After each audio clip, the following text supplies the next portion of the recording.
Good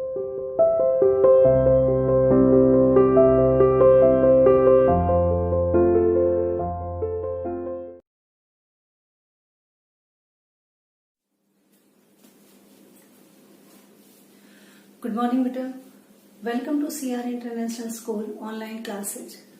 बेटा आज हम आपका 12वीं कक्षा का रीडर सेक्शन से 18वां चैप्टर पढ़ रहे हैं और पहली वीडियो में हमने इसका एक पार्ट पढ़ लिया था, यानी फर्स्ट पार्ट जो था वो था आपका श्रम विभाजन और जाति प्रथा। अब जो दूसरा पार्ट है इसमें जो भीमराव अंबेडकर हैं आपके लेखक, वे कहते हैं कि मेरी कल्पना का आदर्श समाज, यानी मेरी कल्पना में यानी मेरी इमेज में मेरा एक समाज जो है वो कैसा होगा, आदर्श समाज होगा जिसमें सभ्य जनता और शुद्ध विचार और सभी के साथ भाईचारे की भावना लोगों में होगी। तो वो कहते हैं मैं कैसा समाज चाहता हूँ। आप भी चाहते हैं कि अच्छा देश बने, अच्छा समाज बने, हमारे आसपास अच्छे लोग रहें, तो एक कल्पना होती है। तो ऐसे ही भीमराव अंबेडकर ने भी एक अच्छे समाज की कल्पना की थी। कैसे समाज की, वो कौन कौन से पॉइंट उन्होंने अपने समाज में रखे थे। वे कहते हैं कि समाज में एकता और भाईचारा, यानी कि एक ऐसा समाज बनाए हम जिसमें एकता और भाईचारे की भावना लोगों में हो, सब मिलजुल कर रहें और भाईचारे के साथ रहें, एकता से रहें, किसी में किसी भी चीज को लेकर मतभेद नहीं हो।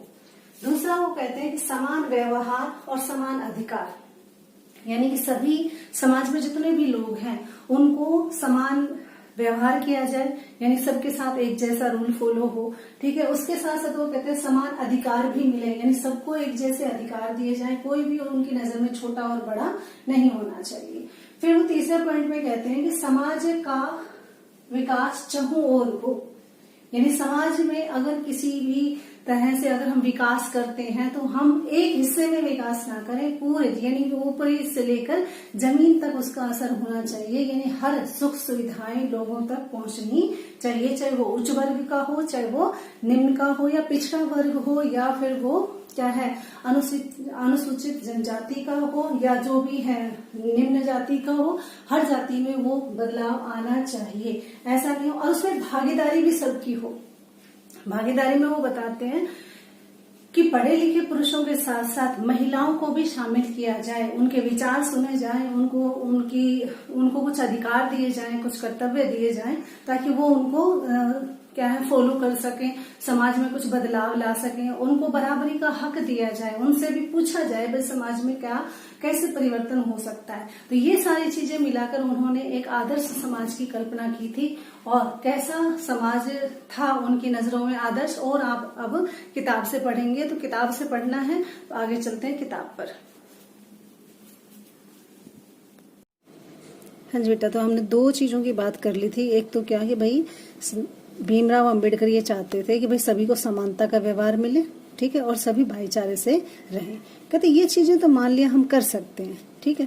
अब कहते हैं कि व्यक्ति विशेष के दृष्टिकोण में, यानी कोई व्यक्ति विशेष यानी पर्टिकुलर व्यक्ति के दृष्टिकोण से अगर हम सोचें तो ये आता है कि भाई असमान पर्यटन के कारण कि समाज में जो बदलाव होता है या ऊंच नीच की जो भावना आती है या ऊंचा नीचा वर्ग बनता है, वो असमान पर्यटन के कारण बनता है कि व्यक्ति अपने पर्यटन नहीं करता, असमान पर्यटन होते हैं, या फिर असमान व्यवहार को अनुचित नहीं कहा जा सकता, या फिर उनके साथ व्यवहार अच्छा नहीं किया गया, यानी कि उनके साथ व्यवहार जो है वो समान रूप से नहीं हुआ।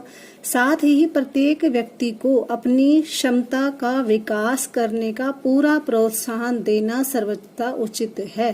कहते इनके साथ अगर ऐसा नहीं हुआ है तो प्रत्येक व्यक्ति को जो उसकी काबिलियत है, जो वो कर सकता है, का विकास करने का हमें पूरा उसे क्या देना चाहिए, प्रोत्साहन देना चाहिए, उसको मोटिवेट करना चाहिए। ये सबसे उचित भी है।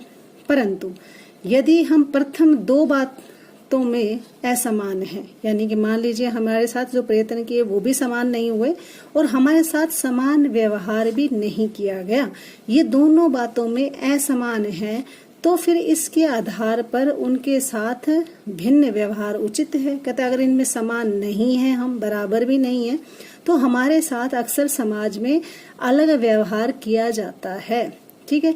उत्तम व्यवहार के हक की प्रतियोगिता में, ये हमारे साथ उत्तम व्यवहार नहीं होता, निम्न भिन्न व्यवहार होता है, उनसे अलग व्यवहार किया जाता है। कहते उत्तम व्यवहार के हक से हम प्रतियोगिता में पीछे रह जाते हैं और निश्चित ही बाजी मार ले जाएंगे वो लोग। कौन से लोग? जिन्हें उत्तम कुल मिला है, जिन्हें ऊंचा कुल मिला, यानी अच्छे घराने में जिनका जन्म हुआ है, वो क्या है, हाई प्रोफाइल के जो लोग हैं वो बाजी मार ले जाते हैं। या फिर ऐसे लोगों को बाजी मिलती है जो अच्छे एजुकेटेड हैं, ठीक है, या पारिवारिक ख्याति, या फिर जिसके समाज में या गांव में बहुत दबदबा है, यानी उसके परिवार का बहुत रोब है। पैतृक संपदा है, यानी जिसके पास अपने दादा परदादा का जो है, जो धन दौलत है वो बहुत ज्यादा है, ऐसे लोग बाजी मार ले जाते हैं।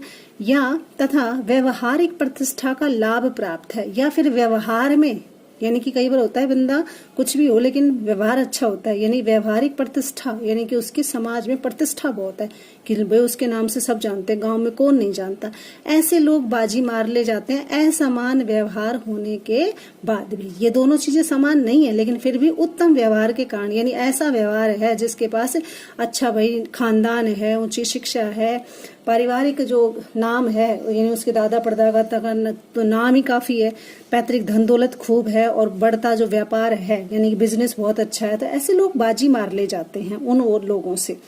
इस प्रकार पूर्ण सुविधा संपन्न को ही उत्तम व्यवहार का हकदार माना जाता है। कहने का मतलब ये कि जिनके पास ये सारी सुविधाएं होती हैं उन्हीं से उत्तम व्यवहार किया जाता है, निम्न वर्ग वालों से कोई उत्तम व्यवहार नहीं करता। वास्तव में निष्पक्ष निर्णय नहीं कहा जा सकता है। कहते ये इस तरह से हम कह सकते हैं कि ऐसे लोगों के साथ कहते हैं ना कि भाई जिसके पास पैसा है उसके पास दोस्त हैं, ठीक है, क्योंकि यह सुविधा संपन्नों के पक्ष में निर्णय देना होगा। कहते हैं लेकिन ये निर्णय सही नहीं है, क्योंकि आप तो सुविधा संपन्न को ऐसा फैसला सुना रहे हैं, भाई जिनके पास सुविधाएं नहीं है उनको भी तो मिलना चाहिए कुछ।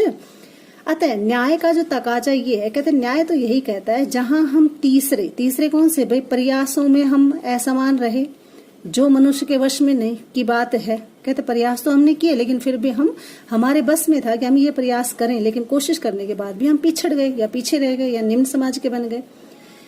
आधार पर मनुष्य के साथ असमान व्यवहार को उचित ठहराते हैं। कहते अगर हम प्रयास में असफल हो जाएं, भाई हमारे पास पैसा नहीं है, कुल नहीं है, पारिवारिक ख्याति नहीं है, और यदि हम प्रयत्न करने के बाद भी पीछे रह जाते हैं, तो कहते हैं हमारे साथ असमान व्यवहार करते ही करते हैं लोग, ठीक है।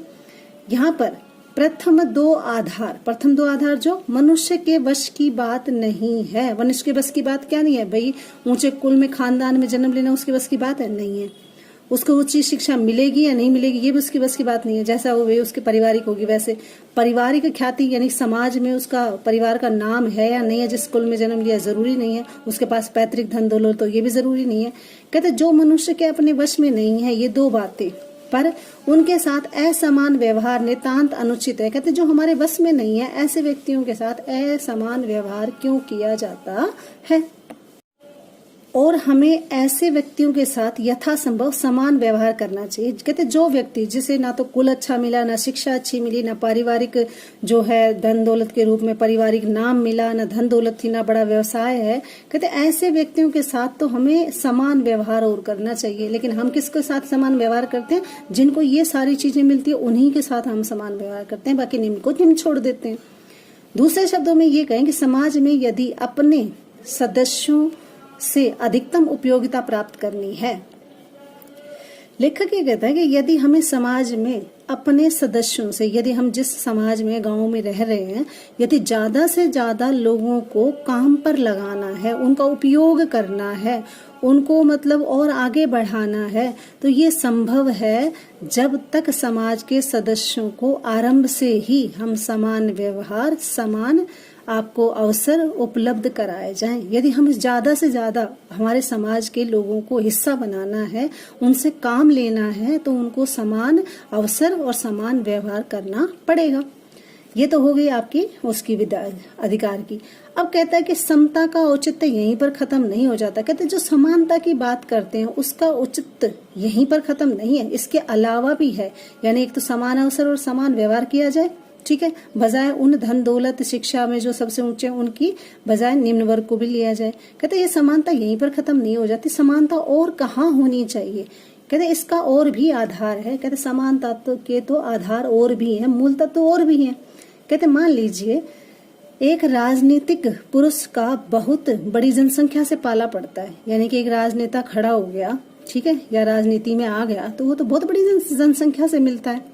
अपनी जनता से व्यवहार के समय, यानी जब वो अपनी जनता के बीच आता है, व्यवहार करता है, बातचीत करता है, तो राजनीति के पास ना तो इतना समय होता है और न ही प्रत्येक के विषय में उसे इतनी जानकारी होती है, जिससे वो सबकी अलग अलग आवश्यकताओं और क्षमताओं को उसके व्यवहार के हिसाब से अलग अलग कर सके। क्योंकि जनता के बीच में जाएगा तो उनकी अलग अलग डिमांड होगी, अलग अलग उनकी प्रॉब्लम होगी, कहता वो सबकी तो शेयर नहीं कर सकता या सबकी समस्याओं को तो खत्म नहीं कर सकता, लेकिन कहते नहीं कर सकता, ये तो हो सकता है। वैसे भी आवश्यकता और क्षमताओं के आधार पर भिन्न व्यवहार कितना भी आवश्यक और औचित्यपूर्ण क्यों ना हो, कहते यदि हम उसकी आवश्यकताओं के अनुसार और उनकी काबिलियत के हिसाब से अगर उनसे अलग अलग व्यवहार करेंगे, मान लो किसी में काबिलियत कम है तो क्या हम उसके साथ अच्छा व्यवहार नहीं करेंगे, या उसकी आवश्यकता ज्यादा है तो क्या हम उसके साथ अच्छा व्यवहार नहीं करेंगे। कहते ये कितना भी औचित्यपूर्ण क्यों ना हो, लगता हो, लेकिन मानवता की नजर में, यानी कि मनुष्य यदि हम हैं और मानव धर्म निभा रहे हैं, तो मानवता के दृष्टिकोण से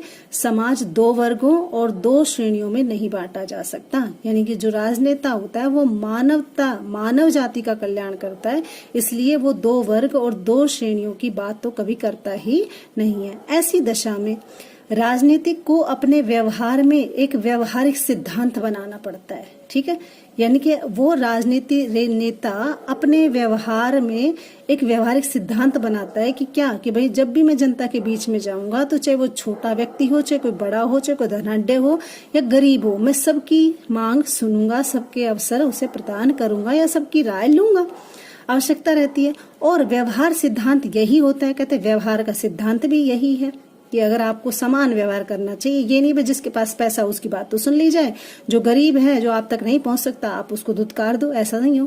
कहते व्यवहार सिद्धांत यही होता है कि जब मनुष्य के साथ समान व्यवहार किया जाए, यानी सबके साथ जितने भी लोग हैं राजनेता की तरह सबके साथ बराबर का व्यवहार किया जाए।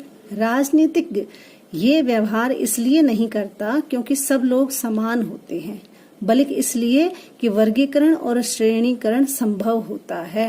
क्योंकि वो व्यवहार इसलिए नहीं करता कि लोग समान होते हैं, वो तो वर्ग और श्रेणी के आधार पर व्यवहार करते हैं। अगर सभी व्यवहार समान करने लगे तो समाज अच्छा बने, देश अच्छा बने, लेकिन हम क्या करते हैं, अपने वर्ग का है, ठीक है, हमारी जाति का है, मेरा जानकार है, इसलिए हम ऐसा उनसे समान व्यवहार करते, उनसे तो अच्छा व्यवहार करते हैं, लेकिन जो और लोग हैं उनसे हम अच्छा व्यवहार नहीं करते। इस प्रकार समानता यदि कल्पना जगत की वस्तु लगती है, कहते इस आधार पर समानता तो हो ही नहीं सकती, कहते हो कि नहीं ये तो कल्पना ही है, समान तो हो ही नहीं सकता कोई।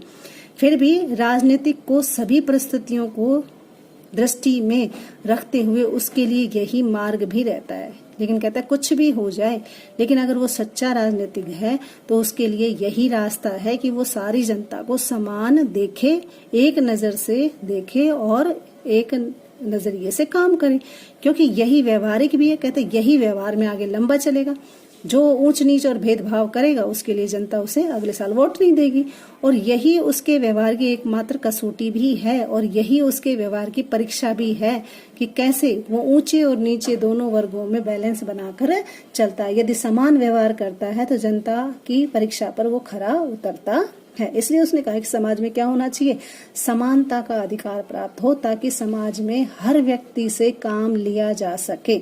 अब किसी समाज में तो बहुत ज्यादा काम हो रहा है और किसी के पास कुछ भी काम नहीं है, तो ऐसे में कहते हैं कि समाज में समानता नहीं आएगी। तो भीमराव अंबेडकर जो हैं इन तीन चीजों पर, एक तो भाई उनको छूट दी जाए, काम धंधे के प्रति स्वतंत्रता दी जाए, समाज में भाईचारा सबका बराबर हो, और यदि विकास होता है समाज में तो एक घर में हो रहा है तो पूरे गांव में होना चाहिए, ठीक है, और साथ साथ में सबके साथ समान व्यवहार, समान अवसर दिए जाएं तो एक आदर्श समाज स्थापित हो सकता है। यही इस पाठ में अंबेडकर जी ने बताने की कोशिश की है।